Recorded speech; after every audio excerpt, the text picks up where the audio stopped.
Bismillahirrahmanirrahim. Assalamualaikum warahmatullahi wabarakatuh. Alhamdulillah.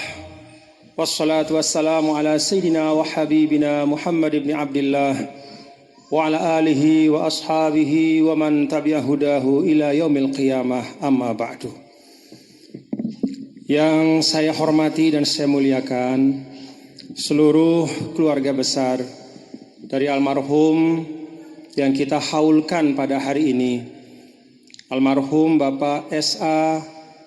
Basori rahimahullah rahmatal abror. Kita doakan beliau, istri beliau dan keluarga beliau yang telah wafat, semoga, dan keluarga kita semua, bapak-bapak, ibu nggih, kita doakan semua dikaruniakan oleh Allah Subhanahu wa taala rahmat Allah yang maha luas. Yang secara khusus saya hormati Sahibul Bait, Bapak Faris yang mengundang saya. Jadi ceritanya Bapak Ibu, saya ini tidak pernah jumpa dengan beliau. Ya, nggak pernah jumpa, nggak pernah kenal. Saya nggak tahu juga nomor telepon saya beliau dapatkan dari mana. Tadi beliau sampaikan bahwa beliau dapat nomor telepon itu dari Pak Muqawam, Pak Ahmad Muqawam, tokoh politisi yang juga kebetulan sejak 2004 dulu bersahabat dengan saya ketika saya menjadi anggota DPR RI sebelum berkhidmat sebagai Gubernur Nusa Tenggara Barat. Saya di WA berulang kali oleh Pak Faris mengundang ke tempat ini.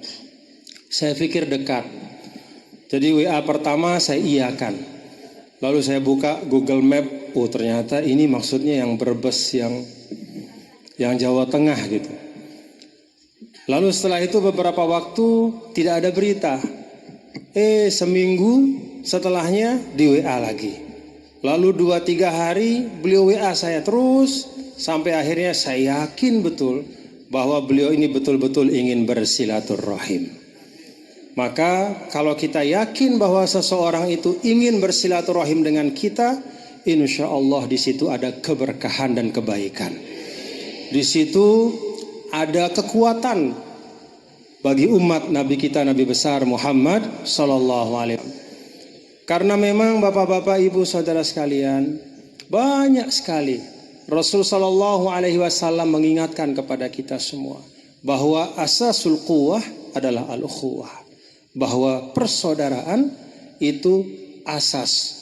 Kalau diibaratkan kekuatan itu seperti satu bangunan, maka asasnya adalah persaudaraan. Dan persaudaraan itu kata para ulama, syajaratul ukhuwah tusqa bima'it tazawur.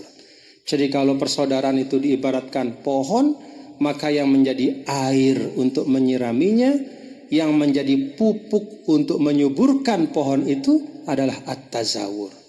At-tazawur itu artinya saling mengunjungi. Maka kalau saya sekarang datang ke Bumi Ayu, saya tunggu bapak-bapak datang ke Lombok. Ya. Jadi Lombok itu tidak jauh ya. Bapak-bapak, ibu hanya perlu berangkat, kalau tidak dari Semarang, bisa dari Jogja, bisa dari Jakarta. Dan sejak 4 tahun terakhir, Lombok itu alhamdulillah dinobatkan di dalam forum wisata halal dunia sebagai the best halal destination, destinasi wisata yang terbaik tingkat dunia. Dan ada satu yang khusus yang Lombok dapatkan 2 tahun terakhir, yaitu the best halal honeymoon destination, destinasi bulan madu halal terbaik di dunia. Nah, jadi kalau bapak-bapak, ibu ingin mengulang bulan madunya dengan pasangan masing-masing, datang ke Lombok. Insya Allah halalan thayyiban, ya, insya Allah. Nah, itulah asasul quwwah bapak ibu. Itulah asas dari persaudaraan kita. Bahwa persaudaraan itu tidak bisa hanya sekadar diikrarkan saja, tapi harus disirami setiap saat, setiap waktu.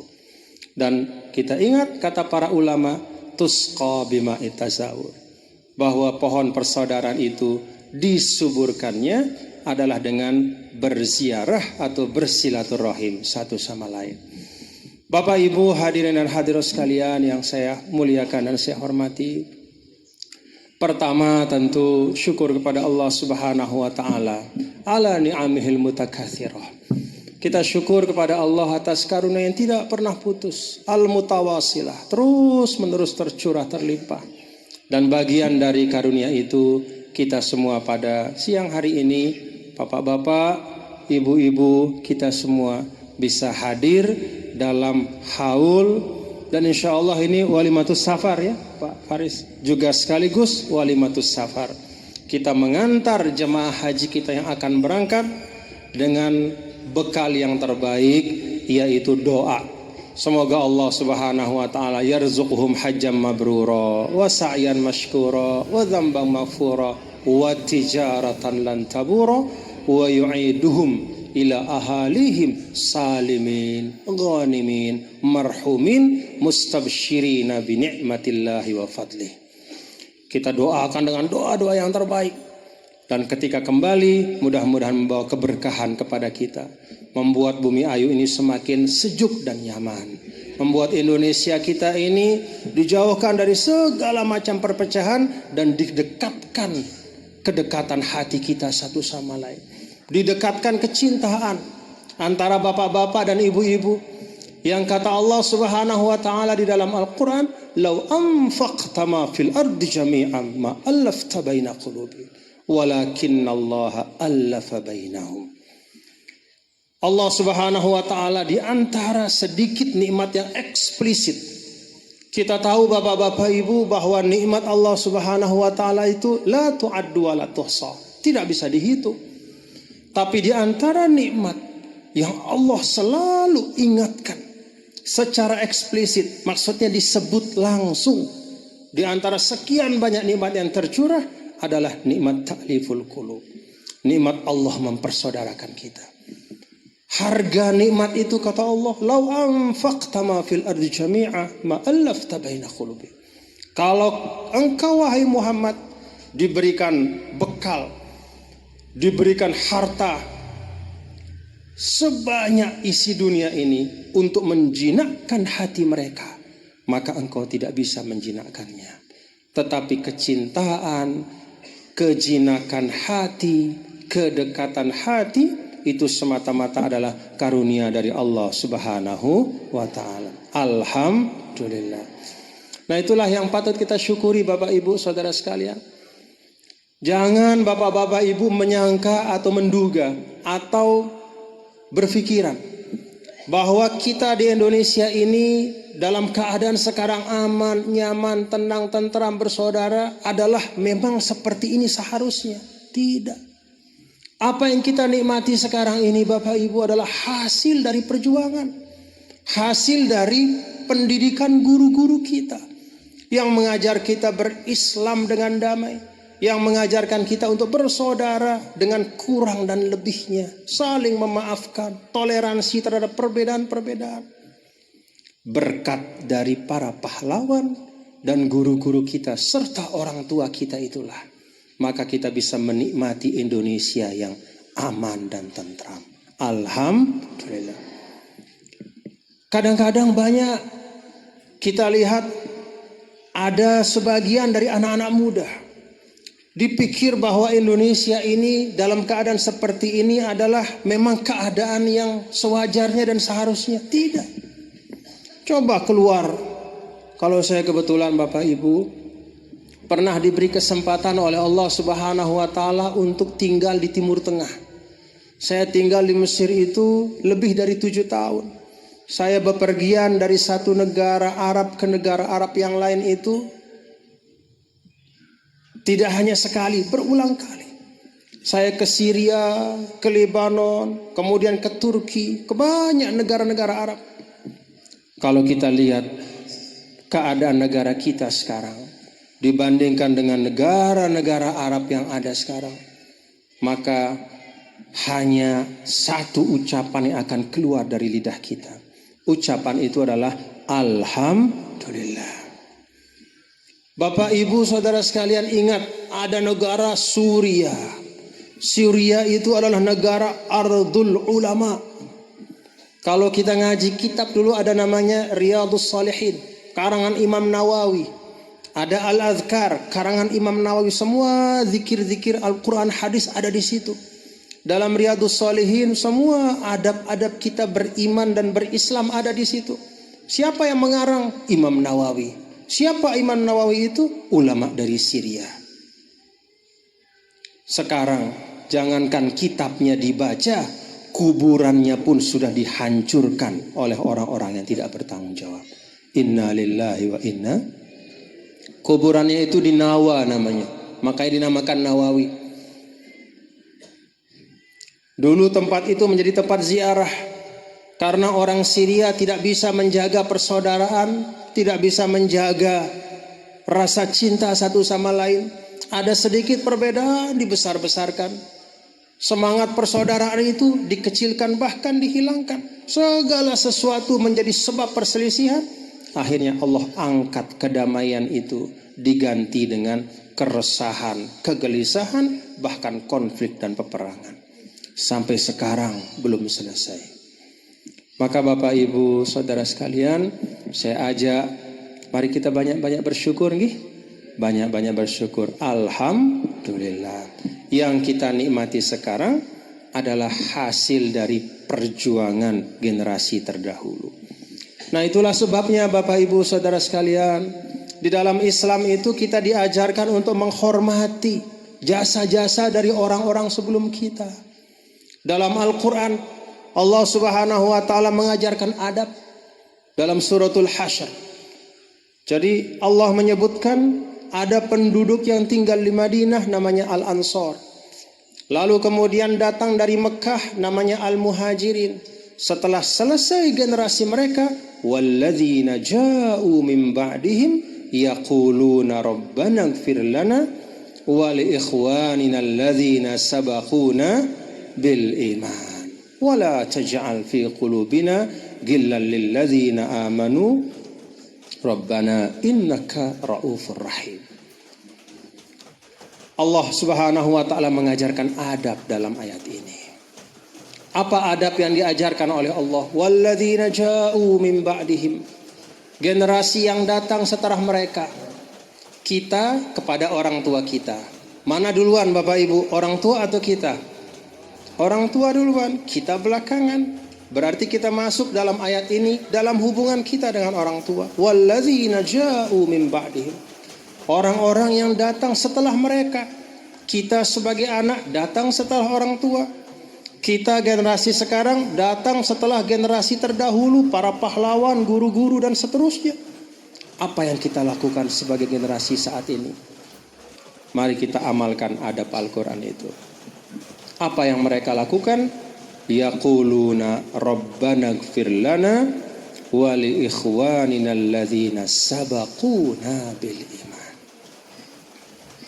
Mereka berdoa, Rabbana ighfir lana, ya Allah ampunilah kami dan saudara-saudara kami yang telah mendahului kami.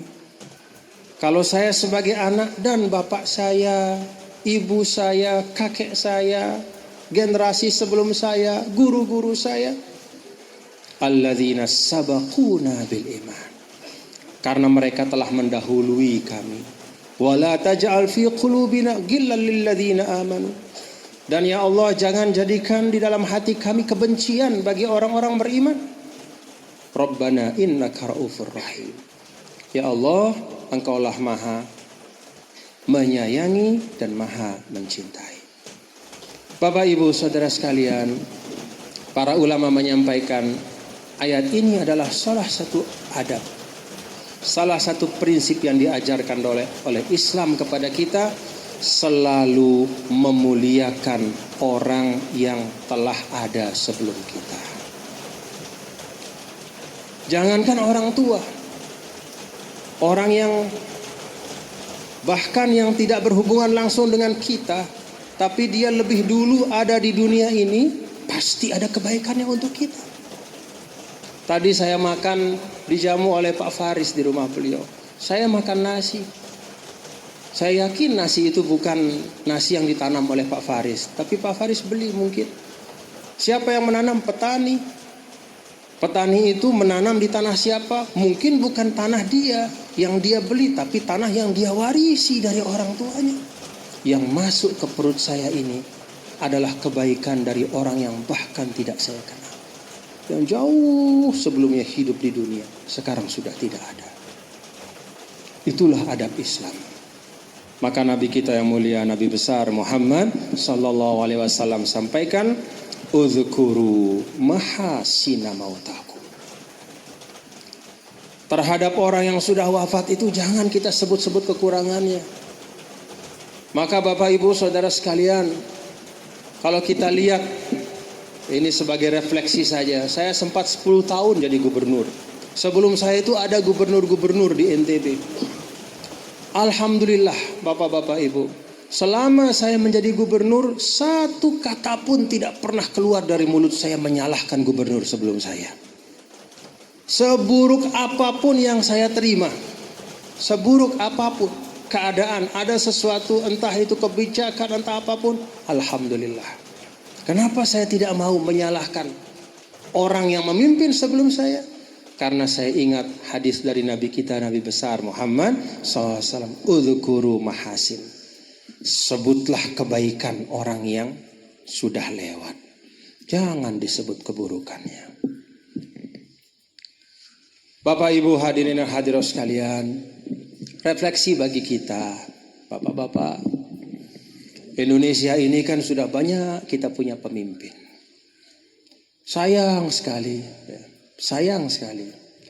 Ketika satu pemimpin berlalu, mungkin ada sedikit perbedaan, lalu kemudian kita sebagai anak-anak bangsa ini bukan melihat kebaikannya. Justru yang kita lihat keburukannya, yang kita sebut-sebut, yang kita tulis-tulis, yang kita ceritakan di mana-mana bukan kebaikan. Selalu kita cari kurangnya. Mulai dari proklamator Bung Karno, banyak yang bicara tentang keburukannya. Diganti dengan Pak Harto, juga banyak yang bercerita tentang keburukannya.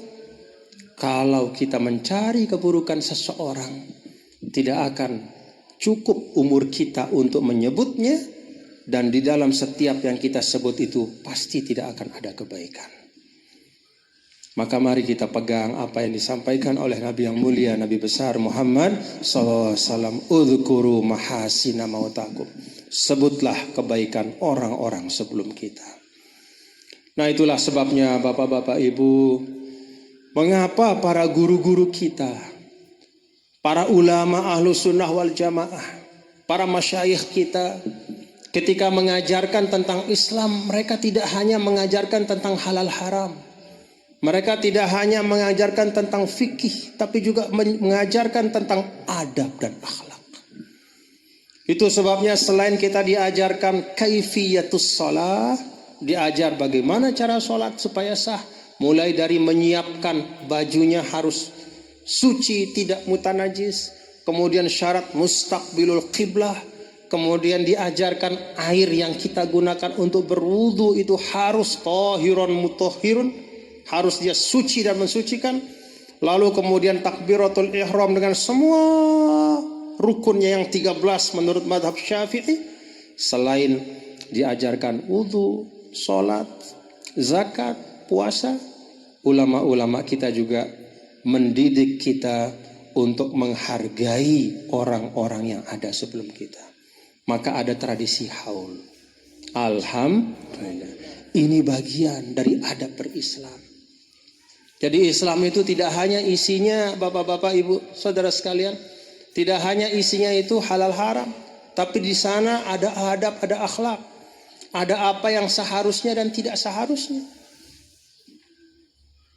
Semua adalah kekayaan dari tuntunan Islam. Alhamdulillah di Indonesia kita diajarkan tuntunan Islam yang lengkap oleh guru-guru kita. Alhamdulillah. Nah, saya berharap Bapak-bapak, Ibu, saudara-saudara sekalian, semua tradisi-tradisi yang baik ini mari kita jaga. Karena ini sempurnaan dari tuntunan Islam itu. Coba Bapak-bapak, Ibu lihat bagaimana Allah Subhanahu wa taala menceritakan tentang kisah Nabi Musa dengan Khidir alaihi wassalam. Yang diajarkan dalam kisah Nabi Musa dan Khidir dalam suratul Kahfi itu bukan halal haram tapi adab. Bagaimana seorang murid itu sabar pada gurunya. Bagaimana seorang murid itu tidak mendahulukan dirinya dibanding gurunya. Bagaimana seorang murid itu thiqah dan percaya kepada gurunya. Sang guru adalah Khidir, muridnya adalah Musa. Kita lihat panjang perjalanan beliau berdua, tidak ada mengajarkan tentang halal haram di situ. Yang diajarkan adalah adab dan akhlak. Suratul Kahfi, kata para ulama, salah satu kandungan yang paling hebat di dalamnya adalah mengajarkan tentang adab dan akhlak. Hari Jumat, sunnah dari Nabi kita, Nabi besar Muhammad SAW, baca suratul Kahfi, jangan lupa. Itu gambaran bapak-bapak, ibu, saudara-saudara sekalian. Maka kalau kita berhaul pada hari ini, sesungguhnya kita sedang mengamalkan satu adab Islam. Kita jaga dan kita rawat, karena bapak-bapak, ibu, menghormati orang yang sudah wafat itu bagian dari memuliakan kehidupan. Tidak ada seorang yang hidup kecuali dia berhutang kepada orang yang meninggal. Dan dalam Islam itu yang namanya meninggal, kalau dalam Al-Quran, kullu nafsin dha'iqatul maut. Setiap yang bernyawa itu merasakan kematian, tapi tidak mati. Maka kata ulama, ya jiwa itu tetap hidup. Dia hanya merasakan kematian. Ketika orang itu meninggal, bukan berarti jiwanya juga mati. Tidak, jiwanya tetap. Dia akan mempertanggungjawabkan semua amalnya kelak di sisi Allah. Beda kita dengan orang yang sudah meninggal, dia sudah merasakan kematian, kita belum. Dia sudah merasakan kematian, kita belum. Bedanya tidak tebal, hanya tipis saja. Maka Bapak Ibu, saudara sekalian, semua kita yang hidup ini akan merasakan kematian. Sebagaimana Pak Basori telah merasakannya. Insya Allah husnul khotimah. Mudah-mudahan kita juga husnul khotimah. Pelajarannya banyak. Kalau dalam ungkapan Nabi kita yang mulia, Nabi besar Muhammad sallallahu alaihi wasallam, diibaratkan bahwa penasehat itu ada dua macam. Ada wa'idhun natiq, penasehat yang menasehati ibu-ibu bapak saya, dan dia bisa ngomong, ada suaranya. Apa itu? Al-Quran. Al-Quran itu bisa disuarakan. Kita dengar, wal asr, demi masa, innal insana lafi khusr, sesungguhnya manusia berada benar-benar di dalam kerugian. Kita dengar, kita simak. Illal ladzina amanu wa 'amilus shalihat wa tawasaw bil haqq wa tawasaw bis sabr. Kecuali yang beriman, beramal soleh, lalu dia tidak cukup hanya beramal soleh, karena kalau bicara amal soleh semua selalu merasa bahwa amalnya paling soleh, maka perlu hal yang ketiga, wa tawasaw, saling menasihati. Yang tahu kekurangan kita, yang bisa melihat itu orang. Kalau kita selalu merasa sudah cukup, maka perlu tawasaw. Kita simak ayat ini, lalu kemudian kita jadikan sebagai panduan. Itulah nasihat yang bisa berbunyi Al-Quran. Yang kedua, kata Rasul, wa'idhun sakitun, penasehat yang tidak ada suaranya, sunyi sepi. Apa itu? Ya'nil maut, itulah kematian. Jadi kalau Al-Quran menasihati kita dengan suara, menasihati kita dengan kita membacanya, menasihati kita dengan apa yang kita fahami dari ayat-ayatnya, maka kematian itu menasihati kita dengan kesunyiannya. Tidak ada suara, diam. Yang namanya mati itu sepi, diam. Itulah penasihat yang kedua, kata Nabi yang mulia, Nabi besar Muhammad SAW. Pak Basori beserta istri beliau dan keluarga-keluarga kita yang sudah wafat, mereka sudah melewati itu. Kita sekarang yang masih belum, mudah-mudahan kita dipanjangkan umur, dan bisa mengambil ibrah yang terbaik. Bapak Ibu hadirin dan hadirat sekalian, jadi kalau ditanya tentang haul itu apa? Haul itu ya kita menyebut kebaikan. Kita mengambil pelajaran hal-hal yang baik. Bagaimana kita mencintai orang yang telah wafat. Bagaimana kita memuliakan orang yang telah meninggal dunia, khususnya orang tua kita. Menyebut kebaikannya. Dan di dalam sebuah hadis Nabi kita, Nabi besar Muhammad SAW, ada beberapa panduan yang lain. Ada seorang sahabat datang kepada Rasul, lalu bertanya, hal alayya syai'un, hal baqiya alayya syai'un min birri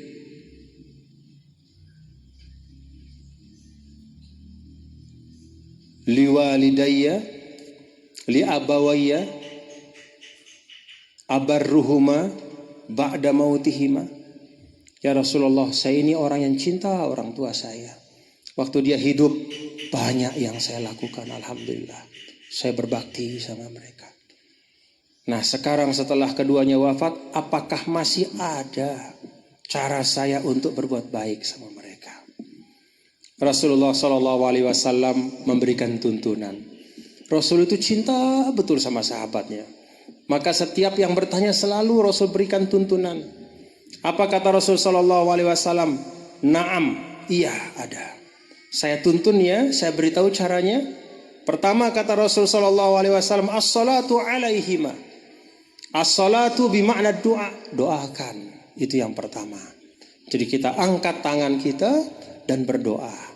Ya Allah, misalnya, ij'al qabrahu raudhah min riyadil jannah. Ya Allah, jadikan kuburnya menjadi kebun surga. Ya Allah, irfa' darajatahuma indaka. Ya Allah, angkat derajatnya setinggi-tingginya. Itu doa. Yang kedua kata Rasulullah SAW, wal istighfaru lahuma. Yang kedua adalah doakan secara khusus agar diampuni oleh Allah.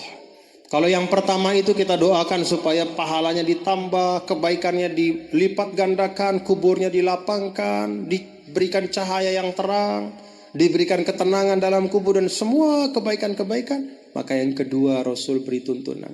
Jangan lupa wal istighfaru lahuma. Doa khusus mintakan ampun untuk orang tua kita. Itu cara kita bakti kepada mereka. Rabbik firli wali walidayya. Rabbik firli wali walidayya. Yang ketiga kata Rasulullah SAW, infadhu ahdihima min ba'dihima. Kalau orang tua kita punya cita-cita, bapak-bapak ibu, kita tahu misalnya, kita tahu benar dari mulutnya kita pernah mendengar, oh bapak kita misalnya pernah bicara pada saat kita ada dengan saudara-saudara. Nah, saya bapak ini punya cita-cita. Nanti di tanah bapak itu bapak pengen sekali bangun musola. Nggak usah besar-besar. 5 kali 5 meter saja. Tapi bapak pengen. Itu janji orang tua. Keinginan. Kata Rasul, kalau kita cinta kepada orang tua yang telah wafat, maka apa yang dikomitmenkan, apa yang diharapkan, dicita-citakan, diangan-angankan, bisa kita laksanakan, tunaikan. Ingat, oh bapak saya pernah dulu pengen bangun musola 5 kali 5 meter di situ. Nah, kita bangunkan. Ibu kita misalnya pernah kita dengar, nah saya pingin setiap hari Jumat, malam Jumat saya ingin bersedekah ke panti asuhan itu dengan 10 porsi makan. Untuk 10 anak yatim. Saya ingin mudah-mudah. Lalu dia meninggal, kita ingat, kita bisa tunaikan. Itu cara kita berbakti dan mencintai orang tua kita. Infadhu ahdihima mim ba'dihima. Menunaikan cita-cita yang baik. Kalau cita-cita yang gak baik gak usah. Cita-cita yang baik. Sekecil apapun kita tahu ada cita-cita yang baik dari orang tua kita, tunaikan. Lalu yang keempat, terakhir kata Nabi yang mulia, ikramus shadiqihima, memuliakan sahabat mereka. Nah, ini memang tidak mudah, bapak-bapak. Yang namanya sahabat orang tua kita itu kan berarti umurnya nggak sama dengan kita. Misalnya kalau kita umurnya 40 tahun, 30 tahun, orang tua kita 65 tahun, berarti sahabatnya kan sepantaran tuh. Sahabatnya berarti kan 65 tahun juga. Nggak cocok kita bersahabat. Gimana mau bersahabat sama orang yang jauh lebih tua? Tapi Rasulullah SAW sampaikan, ikramus shadiqihima, muliakan. Jadi kalau ada sahabat dari orang tua kita yang kita tahu dekat dengan orang tua kita, istilahnya soulmate misalnya, kemana-mana jalan berduaan, baik, saling mengisi, saling bantu, akur, sama-sama saling mencintai, kita tahu. Maka ketika orang tua kita wafat, bagian dari memuliakan orang tua kita adalah menyambung silaturahim kepada sahabatnya yang masih hidup. Ini tuntunan dari Nabi kita yang mulia, Nabi besar Muhammad Sallallahu Alaihi Wasallam. Nah, Bapak Ibu Saudara sekalian, itulah Islam. Dalam Islam itu tidak ada yang namanya terputus dari generasi ke generasi. Bahkan gambarannya nih Bapak Ibu, bagaimana Islam itu menghargai setiap kebaikan, dan Allah Subhanahu wa taala tidak pernah menyia-nyiakan kebaikan walaupun itu tidak kita ketahui. Jauh sebelum kita, kebaikan itu ada, lalu dengan berkah kebaikan itulah kita dalam kehidupan ini mendapat kebaikan. Apa kata Rasul?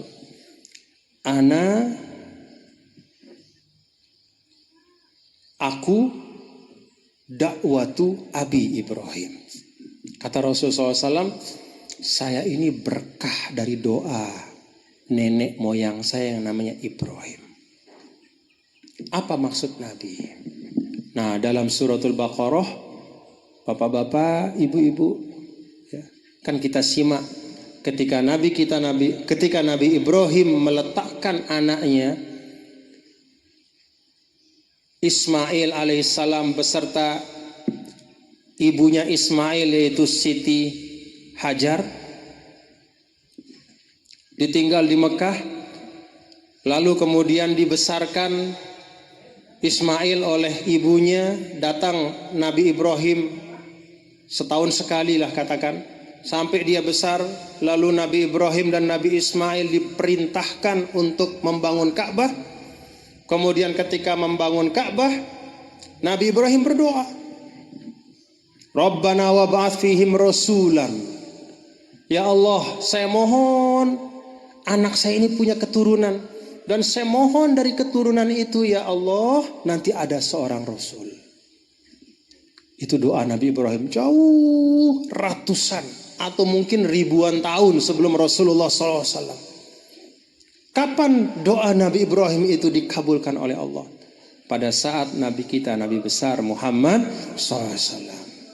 Maka kata Nabi Muhammad, ana dakwatu Abi Ibrahim. Saya ini buah dari doa nenek moyang saya.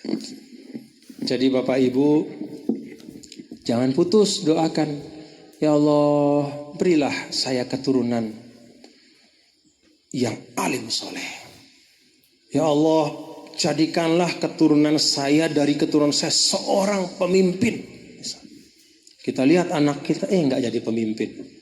Cucu belum juga. Siapa tahu keturunan kita keempat, kelima, keenam, nanti Allah akan kabulkan doa kita. Tidak ada doa yang baik yang disia-siakan oleh Allah. Ana dakwatu Abi Ibrahim.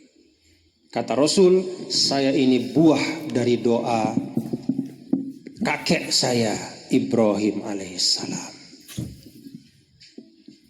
Artinya apa Bapak Ibu? Tidak ada yang terputus di dunia ini. Doa itu tidak pernah sia-sia, hanya menunggu jadwal dikabulkan saja. Selama itu doa yang baik, yang mendoakannya yakin akan dikabul oleh Allah. kata Rasul, wa antum muqinuna bil ijabah. Kamu yakin bahwa Allah pasti kabulkan. Maka doa itu masuk ke daftar antri. Dia daftar antri. Nanti hikmah Allah yang menentukan kapan akan diwujudkan. Dalam bentuk yang Allah kehendaki. Bisa persis, bisa tidak persis, tapi tidak ada yang sia-sia. Itu sebabnya Bapak Ibu, hadirin hadirat sekalian. Kalau kita lihat surah Yusuf alaihissalam, lihat surah Yusuf alaihissalam, setelah selesai semua, Allah ceritakan tentang kehebatan Nabi Yusuf sampai dia menjadi penguasa di Mesir. Apa penutup dari doa, penutup dari surah Yusuf? Allah menceritakan bahwa Nabi Yusuf berdoa, wa alhiqni bis-shalihin Rabbi qad ataitini minal mulki wa alam tani min ta'wil hadits fatiras samawati wal ardi anta wali fid dunya wal akhirah tawaffani musliman wa alhiqni bis-shalihin. Jadi setelah semua nikmat dunia diberikan, ditutup dengan satu doa yang baik. Doa tidak pernah sia-sia. Nah, Bapak hadirin dan hadirat sekalian, karenanya kita berdoa ya, Bapak-bapak Ibu, mudah-mudahan negara kita diberkahi oleh Allah. Kita berdoa, dan kalau kita lihat nih Bapak Ibu, kalau kita lihat bagaimana Nabi Ibrahim menyusun doanya di dalam Al-Quran. Ada 2 surah di mana Nabi Ibrahim disebutkan menyampaikan doa. Ada suratul Baqarah, ada surah Ibrahim. Dalam rangkaian doa Nabi Ibrahim itu selalu diawali doa beliau itu dengan Rabbi ja'al hadza baladan amina. Itu dalam suratul Baqarah. Dalam surah Ibrahim, Rabbi ja'al hadzal balada amina. Ya Allah, jadikanlah negeri ini menjadi negeri yang aman. Baru kemudian Nabi Ibrahim berdoa dengan doa-doa yang lain. Wajnubni wa baniya an na'budal asnam warzuq ahlahu minas samarat. Rabbi ja'alni muqimas shalah. Ya Allah, jadikanlah saya kokoh kuat tauhid saya, jauh dari menyembah sesembahan selainmu ya Allah. Ya Allah, karuniakanlah kami rezeki. Ya Allah, jadikanlah saya, keturunan saya menjadi orang yang menegakkan sholat. Semua doa-doa ini dibaca oleh Nabi Ibrahim setelah beliau meminta permintaan yang pertama. Rabbi ja'al hadza baladan amina. Ya Allah, jadikanlah tempat ini menjadi tempat yang aman. Itu yang pertama dulu. Maka mendoakan Indonesia supaya aman, itu adalah doa kita yang pertama. Karena kalau tidak aman, dunia akhirat kita tidak akan terlaksana dengan sempurna. Kalau kita baca kitab fikih Bapak Ibu, salah satu uzur yang menyebabkan kewajiban Jumat itu menjadi antara bapak-bapak dan ibu-ibu kalau yang kata Allah ada terjadi ada kerusuhan, ada peperangan.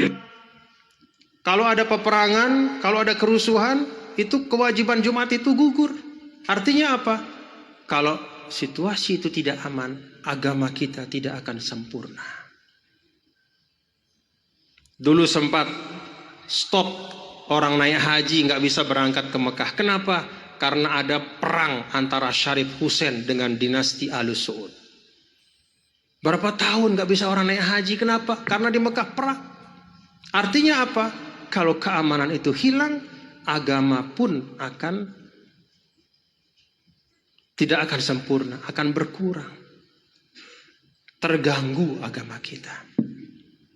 Itu sebabnya saya mengajak Bapak Ibu, mari kita tiru Nabi Ibrahim alaihissalam. Bagaimana dia berdoa. Dari susunan doa itu tergambar pentingnya makna-makna dari apa yang dia minta. Sebelum meminta agar dikokohkan tauhid, agar diberikan rezeki, agar keturunan diberikan menjadi penegak sholat, orang-orang yang cinta sholat, yang pertama diminta adalah Rabbi ja'al hadza baladan amin. Ya Allah, jadikanlah negeri ini aman, tentram. Nah, kita sekarang sudah aman, tentram, alhamdulillah. Kalau kata orang Arab, mata fuqida syai' urifat qimatuhu. Sesuatu itu kadang-kadang baru ketahuan harganya, mahalnya kalau sudah hilang. Sudah sakit baru kita tahu arti sehat. Sudah lumpuh baru kita tahu arti nikmat bisa berjalan. Sudah katarak atau gangguan mata, baru kita tahu arti nikmat bisa melihat dengan sehat. Jangan sampai kita mengerti arti aman, damai setelah Allah mencabut aman dan damai itu. Jangan sampai seperti itu. Maka mari sekali lagi Bapak Ibu, bagian dari kita menghargai, menghormati orang tua kita yang kita haulkan sekarang, Pak Basori, yang saya dengar dari dalam tadi sirah beliau secara ringkas, banyak sekali hal-hal yang beliau lakukan untuk kepentingan masyarakat. Bahkan pernah menjadi pemimpin dari lembaga legislatif, pernah menjadi perawat ya Pak ya. Masya Allah, banyak perkhidmatannya. Bagian dari kita menghormati, menyayangi beliau dan orang tua yang telah mendahului kita adalah dengan merawat apa yang mereka tinggalkan untuk kita. Itulah Indonesia, itulah bumi ayu, Brebes, daerah kita ini yang alhamdulillah sekarang dan mudah-mudahan seterusnya dalam keadaan aman, tentram. Amin ya rabbal alamin. Bapak Ibu hadirin hadirat sekalian, itu yang dapat saya sampaikan. Terima kasih atas perhatiannya dan semoga kita mampu menjaga semua hal-hal yang baik yang Allah Subhanahu wa taala karuniakan. Karena Allah Subhanahu wa taala tidak minta banyak dari kita Bapak Ibu. Terhadap apa yang Allah berikan hanya diminta satu hal saja, asyukru alaiha, mensyukurinya. Dan salah satu cara mensyukurinya adalah al-muhafazah alaiha, menjaga dan merawatnya. Mudah-mudahan almarhum dirahmati Allah, Pak Basori, istri beliau, keluarga beliau, ayah saya juga sudah meninggal, umi saya masih ada, ayah saya mudah-mudahan juga dirahmati, bapak ibu juga, ayah ibunya yang mungkin sudah wafat dirahmati Allah, yang masih hidup dipanjangkan umur ya bapak ibu, panjangkan umur, disehatkan, diafiatkan, dan kita semua dimampukan oleh Allah untuk menjaga dan merawat hal-hal baik yang ada di tengah kita sebagai bagian dari syukur kita kepada Allah Subhanahu wa taala. Terima kasih. Wallahul muwaffiq ila aqwamit thoriq wa huwal hadi ila sabilir rasyad. Wassalamualaikum warahmatullahi wabarakatuh.